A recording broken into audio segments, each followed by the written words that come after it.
Seaman, luloko? Sila yung palaging sinisisi kapag may babae na naluloko o nasasaktan.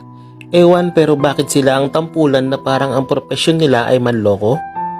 Dahil ba sa isang lyrics ng kanta na nagsasabing si manloloko ka pala?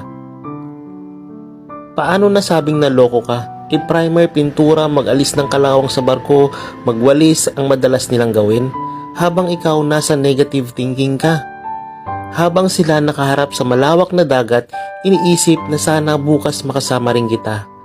Manloloko ba ang tawag sa marine engineer na walang ibang inisip kundi ang kapakanan ng puso ng barko?